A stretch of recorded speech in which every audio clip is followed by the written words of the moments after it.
قرآن شریف کی بعض صورتیں ایسی ہے جن سے مومن مسلم کا تعلق جیسے اس کے جسم اور زندگی سے روح کا تعلق. روح ہر چیز میں چاہیے، انگلی میں بھی، پیروں میں بھی، ہاتھوں میں بھی، سر میں بھی، آنکھوں میں بھی. کوئی ایک جگہ بھی بغیر روح کے حیات نہیں رکھے گی.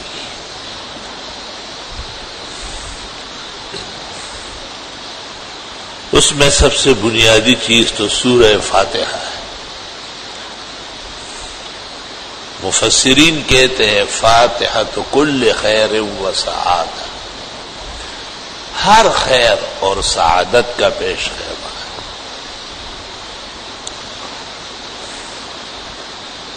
فاتحہ قرآن شریف کی ہر صورت میں موجود ہے، بقرہ سے لے کے والناس تک فاتحہ موجود ہے.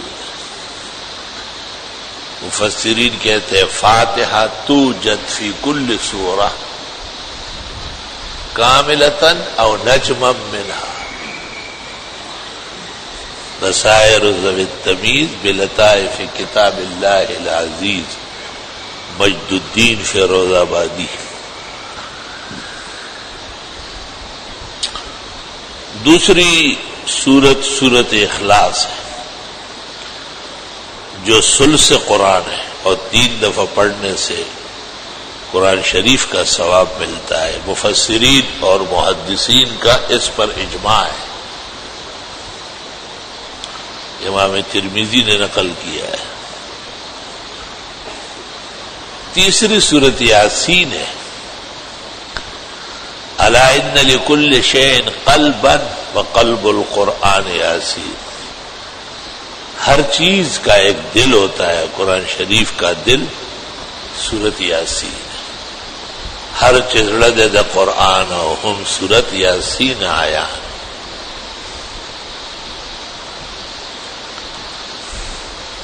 چوتھی آیت الکرسی، یہ شر شریر افساد مفسد خاص کر شر الجن و شر الخبائث اس سے بہت بڑا دفاع ہے.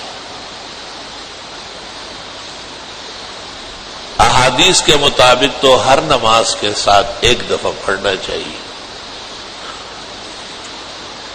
علماء دین کہتے ہیں کہ وہ تسبیحات جو نمازوں کے بعد ہے وہ سنتوں کے بعد پڑھے، اور سنتوں سے پہلے بیٹھ کر پڑھنے کو منع فرماتے ہیں. لیکن آیت الکرسی کا اتنا زور ہے کہ وہ کہتے ہیں سنتوں کے لیے جگہ بدلتے بدلتے پڑھنے کی عادت اپناؤ. لا الہ الا اللہ، لا الہ الا اللہ. بعض اوقات جب شر زیادہ ہو، فساد زیادہ ہو، تکلیف اور رنج زیادہ معلوم ہوتا ہو تو بزرگان دین پڑھنے میں تعداد بڑھا دیتے ہیں. تعداد سے استعداد بھی بڑھ جاتی ہے. بھئی 1 دفعہ پڑھنا ہر فرض نماز کے ساتھ یہ تو کاملین کا وظیفہ ہے، یہ تو عرشیوں کا عمل ہے. ہم فرشی لوگ، نیچے رہنے والے، بہت پیچھے آنے والے، بہت پسماندہ طبقہ، ہم تو 10 دفعہ 25 دفعہ پڑھیں گے تو پھر ہمیں محسوس ہوگا. دیکھو 1 کپ چائے میں 1 چمچ چینی کافی ہے، لیکن اگر 1 جگ ہو شربت کا تو آپ کہتے ہیں کہ 1 کپ کے برابر نہیں بلکہ 1 کپ بھر کے اس میں چینی ڈالو. برتن بڑا ہو گیا نا. اب اگر 1 پتیلا ہے تو آپ کا 1 جگ بھر کے چینی ڈالو بھائی. اگر یہ 1 دیگ پک رہا ہے تو آپ کہیں گے بھائی 5-10 جگ بھر کی چینی ڈالو. تو جیسے جیسے خطرات زیادہ ہوں گے، تکالیف بڑھے گی، جن اور انس کا شر بڑھے گا، تو ہمیں بھی ہتھیار بڑھانا پڑے گا.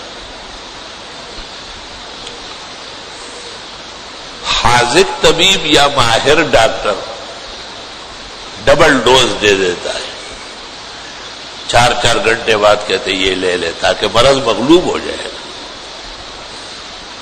پھر جب دیکھتے ہیں کہ مرض میں افاقہ ہو رہا ہے کہ 6 گھنٹے بعد دیں۔ پھر جب مرض کنٹرول ہو جاتا ہے تو کہتے ہیں چلو صبح و شام دیں۔ یہ طبیب حاذق ہے، مرض کو دیکھ کر، اس کے حملے کو دیکھ کر ڈوز بڑھا رہا ہے۔ یہی حال روحانی معالجین کا ہے۔ طالب علم جب نیا پڑھتا ہے، استاد اس کو کہتے ہیں یہ آیت 100 بار پڑھو، یہ 150 مرتبہ پڑھو، تو اتنے پڑھنے سے ذہن نشین ہو جاتی ہے۔ پھر ایسا وقت آ جاتا ہے کہ اس کو ایک دفعہ بھی نہیں کہتے، خالی سبق دے دیتا ہے اور چند منٹوں میں یاد کر کے واپس آتا ہے۔ مشق اتنی ہو جاتی ہے، حافظہ اتنا قوی ہو جاتا ہے۔ بعض سبق ایسا ہے جو بھولنے کا نہیں ہے، زندگی کا وظیفہ ہے۔ بھولنا بھی بد نصیبی، کان ندرنا بھی شوم قسمت ہے۔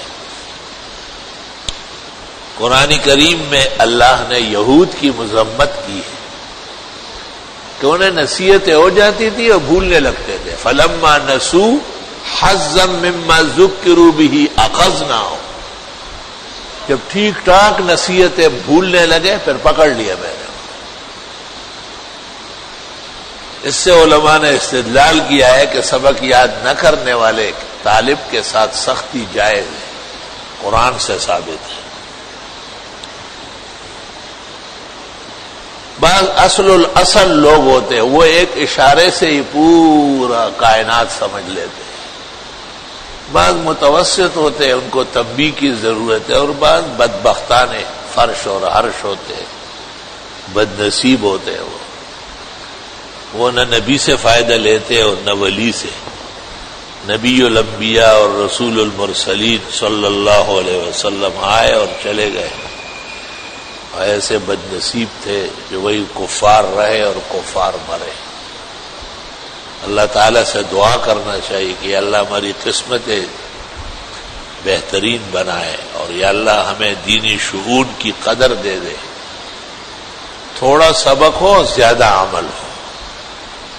عمل اصل میں پھلدار درخت ہے، عمل ہی پھولوں سے بھرا ہوا پودا ہے، عمل ہی درخت اور پودے کی قدر پیدا کرتا ہے۔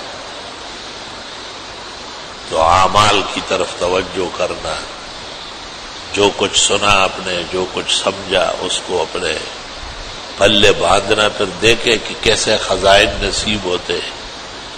غم اور ہم، فتنہ و فساد قریب سے نہیں گزرے گا، وہ آپ سے پناہ مانگے گا۔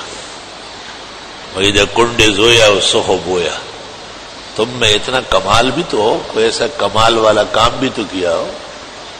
بس زندگی خالی آنے جانے اور کھانے پینے اور نان بخور اور ڈر بزر، یہ کوئی زندگی ہے؟ یہ تو حیوانات کی زندگی ہے، مقصد حیات ہی نہیں۔